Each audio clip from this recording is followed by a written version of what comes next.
ان الذین یکتمون، بے شک وہ لوگ جو چھپاتے ہیں، ما انزلنا، وہ جو ہم نے اتارا، من البینات، روشن دلیلوں میں سے، والہدا، اور اسلام کی ہدایت میں سے۔ ہدا اسلام ہے تو بینات دلائل ہے، اور بینات قرآن ہے، اور ہدا ہدی للمتقین قرآن ہے تو بینات اس کے ادلے عقلی نقلی ہے۔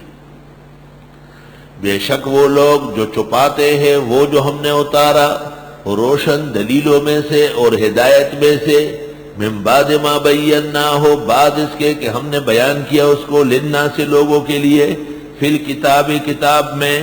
وہ یہ ہدایت اور بینات تو لوگوں کے لیے آئے ہیں،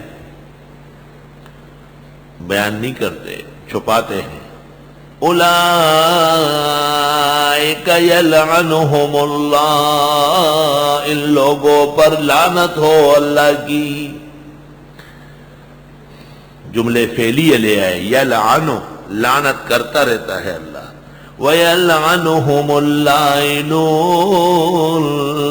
اور ان پر لعنت کرتے ہیں لعنت کرنے والے۔ لعنت کا معنی کیا تھا اللہ کی رحمت سے دوری، دین بیان نہ کرنے والا، توحید چھپانے والا، سنت نہ بتانے والا۔ اولئک یلعنہم اللہ ویلعنہم اللاعنون، نہ لوگوں کو کہتے ہیں سر ڈھکنا سنتے، نہ لوگوں کو کہتے ہیں کہ مرد کے لیے پانچے اوپر کرنا ضروری ہے، ورنہ ابو داؤد کتاب اللباس کے حدیث کے مطابق نماز دوبارہ پڑھنی پڑے گی۔ نہ طلباء کو سمجھاتے ہیں کہ مسجد کے آداب فرض کے برابر سمجھو، مبادا مسجد میں رہتے ہوئے ثواب سے محروم نہ ہو جاؤ۔ طلباء کھڑے ہو کر پانی پینے لگتے ہیں، جب ہم پکڑتے ہیں کہتے ہیں ہمیں نہیں بتایا گیا، عذر گناہ بدتر از گناہ۔ آئے ہائے، کہتے ہیں یہ چھوٹے مسئلے ہیں۔ میں کہتا عمر کا پیٹ پھٹا ہوا تھا، آنتڑیاں باہر نکلی تھی، بخاری مناقب عمر، اور طبیب نے نبیس پلا کر، دودھ اونٹنی کا پلا کر کہہ دیا تھا اوصی یا امیر المومنین، امیر المومنین وقت تھوڑا ہے وصیت فرمائے۔ اس دوران صہیب رومی آئے، روئے، تعریف کر کے چلنے لگے تو پانچے نیچے تھے کہ یا اخی، اے میرے بھائی، ارفع ثوبک، کپڑا اوپر کرو، فإنہ انقی لثوبک واتقی لربک، اس سے کپڑا بھی پاک رہے گا اور اللہ بھی خوش ہوگا۔ عمر کے عمل سے معلوم ہوا کہ یہ مسئلہ چھوٹا نہیں ہے، قلب میں سوز نہیں، روح میں احساس نہیں، کچھ بھی پیغام محمد کا تمہیں پاس نہیں۔ اولئک یلعنہم اللہ ویلعنہم اللاعنون، ان لوگوں پر لعنت کرتے ہیں اللہ اور ان پر لعنت کرتے ہیں لعنت کرنے والے، حجر شجر، جن اور انس، آسمان و زمین۔ ڈپٹی کمشنر نے اجلاس بلایا تھا۔ ان کی عادت ہے کہ جب اجلاس کرتے ہیں تو سب کو بلاتے ہیں، دو شیعہ، دو بریلوی، دو دیوبندی، اب آج کل دو مودودیوں کو بھی ایک کو بلا لیتے۔ مجھے کہا آپ بھی آ جائیں، میں تو جاتا نہیں ہوں، مولانا صبا مرحوم کو بیچتا تھا۔ اس دن کئی موڈ میں تھا، وہ ڈی سی میرا دوست تھا، تو میں نے کہا چلو میں آتا ہوں، لیکن میرا آنا اچھا نہیں، کہا آ جائے، چائے پی لے، بسکٹ کھا لے، جو بات ہے وہ ہو جائے گی۔ میں جب چلا گیا اس نے مجھے کہا آگے آؤ، میں نے کہا پیچھے صحیح، کہا آگے آ جاؤ، میں نے کہا نہیں پیچھے ٹھیک بیٹھا ہو۔ بات شروع ہو گئی، یار علاقے میں بہت چوری ہو رہی ہے، ڈکیتی ہو رہی ہے، علماء واعظ کرے، ہماری مدد کرے۔ بڑے بڑے بدعتی آگے بیٹھے تھے، روافظ بھی بیٹھے تھے، میں تو پیچھے بیٹھ گیا۔ میں نے کہا ڈپٹی کمشنر صاحب، اگر علاقے میں کوئی دکان لوٹتا ہو ہم آپ کو کہیں تو آپ ہماری مدد کریں گا؟ بالکل، میں فوراً پولیس بھیجوں گا۔ میں نے کہا اگر علاقے میں کوئی کسی سے انگوٹھی اتارے یا گھڑی اتارے، اس زمانے میں موبائل نہیں تھے، تو وہ بھی چوری؟ اس نے کہا۔ میں نے کہا رسول اللہ صلی اللہ علیہ وسلم کی سنت چوری کرنا کیسا ہے؟ انہوں نے کہا وہ بہت بڑا گناہ ہے۔ میں نے کہا مصطفیٰ اظہری بیٹھا ہے، ان سے پوچھو کہ یہ اللہم صلی علی محمد کیوں نہیں پڑھتے، اور بیٹھ کر درود پڑھنا سنت ہے، یہ کھڑے کیوں ہوتے؟ بس جب میں نے یہ کہا بریلوی و شیعہ سب کھڑے ہو گئے، ہنگامہ کھڑا ہو گیا۔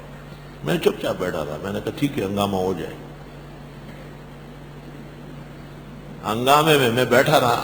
میں نے کہا یہ مجھے جواب دے کہ یہ سنت ہے یا نہیں، اور آپ جو لوگوں کو کہتے کھڑے ہو کر کے پڑھو، تو یہ کیوں نہیں کہتے کہ بیٹھ کر پڑھنا سنت ہے؟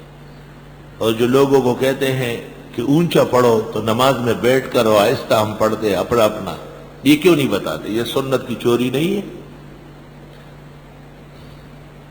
بریلویوں نے کہا ہم جاتے ہیں۔ ڈی سی نے مجھے کہا یہ آپ چاہتے تھے؟ میں نے کہا الحمدللہ فتح مبین ہے، انا فتحنا لک فتحا مبینا۔ میں آیا ہوں، یہ بیٹھیں گے کیسے؟ ان کو بیٹھنے کا حق نہیں ادھر۔ کہنے لگا اچھا ٹھیک ہے آپ لوگ جائے، ابھی میں مولانا سے بات چیت کرتا ہوں۔ میں نے کہا مجھ سے کیا بات کرو گے تم؟ بات تو ہو گئی۔ میں بھی اٹھ کے آیا، گاڑی میں بیٹھ گیا، السلام علیکم۔ یہی ہماری میٹنگ تھی، کامیاب ہو گئی الحمدللہ۔ 3 مہینے بعد مجھے فون کیا، میٹنگ آؤ گے؟ میں نے کہا بیٹھنے دو گے؟ کہا نہیں، اب میں ہوشیار ہو گیا۔ میں کیسے ہوشیار ہوئے؟ کہ صرف آپ ہوں گے اور آپ کے مسلک کے لوگ ہوں گے، فلاں فلاں علم۔ میں نے کہا اب تجھے عقل آ گئی۔ دا خچر اور خرما سر سے بارے جمع کیا خواہ چیئو دلے توزغلوم چی بیا پتل لگی ہو۔ اولائک یلعنہم اللہ، ان لوگوں پر خدا لعنت کر رہا ہے، رحمتوں سے دور ہے۔ وَيَلْعَنُهُمُ اللَّائِنُونَ إِلَّا الَّذِينَ تَابُوا وَأَصْلَحُوا، مگر وہ لوگ جنہوں نے توبہ کی اور اصلاح کی۔ اصلاح کیسے ہوگی؟ وَبَيَّنُوا، اور جو بیان نہیں کیا تھا بیان کرنے لگے۔ فَأُولَئِكَ أَتُوبُ عَلَيْهِمْ، ان لوگوں کی توبہ قبول کر لوں گا میں۔ وَأَنَا التَّوَّابُ الرَّحِيمُ، اور میں توبہ قبول کرنے والا رحم والا ہوں۔ معلوم ہوا کہ علماء کی توبہ صرف گھر میں بیٹھ کر نہیں ہوگی، بلکہ ممبر و محراب پر جن مسائل میں کمی ہوئی ہے ان کا بیان کرنا ضروری ہے، تب توبہ قبول ہوگی۔ وہ بیان، یہ جرم کیا تھا بیان نہ کرنا، یکتمون ما انزلنا، اس لیے فرمایا وہ بیان۔ ہر شخص کا جیسا عمل ہوگا اس طرح توبہ ہونا چاہیے۔ انفرادی گناہ ہو تو بے شک انفرادی توبہ کافی ہے۔ جہری گناہ ہے، لوگوں کو نقصان پہنچائے، تو ضروری ہے کہ آپ علی اعلان کہے کہ یہ مسئلہ کمزور تھا، اصل مسئلہ یہ ہے۔ ان الذین کفروا وماتوا وهم کفار، بے شک وہ لوگ جنہوں نے کفر کیا مر گئے اور وہ تھے کافر۔ اولئک علیہم لعنت اللہ والملائکۃ والناس اجمعین، ان پر بھی لعنت ہے اللہ کی اور فرشتوں کی اور سب لوگوں کی۔ خالدین فیہا، ہمیشہ لعنت میں رہیں گے۔ لا یخفف عنہم العذاب، ہلکا نہیں ہوگا ان سے عذاب۔ ولا ہم ینظرون، اور نہ ان کو مہلت دی جائے گی۔ سوال یہ ہے کہ وہ لوگ جنہوں نے دین چھپایا تھا ان پر لعنت پہلے ہوئی، اور جنہوں نے کفر کیا تھا ان پر لعنت بعد میں ہوئی۔ جواب، اپنے سے شکوہ زیادہ ہے۔ مسلمانوں سے اسلام کو نقصان زیادہ پہنچ رہا ہے۔ اگر مسلمان دین کی طرف توجہ نہ کر لے تو نقصان زیادہ ہو جائے گا۔ تو تبلیغی جماعت کی کاوش مبارک ہے جو مسلمانوں پر محنت کرتے ہیں۔ وَإِلَٰهُكُمْ إِلَٰهٌ وَاحِدٌ، اور حاجت روا تمہارے مشکل کشا ایک ہے۔ لا الہ، نہیں ہے کوئی معبود الا ہو مگر وہی ہے۔ الرحمن الرحیم، خوب مہربان اور خوب رحم کرنے والا۔ وَإِلَٰهُكُمْ کہہ کر یا ایھا الناس اعبدوا کو دہرایا، ایک اللہ کی وحدانیت مان لو، عبادت کرو، کیونکہ وہ ہے ہی تن و تنہا۔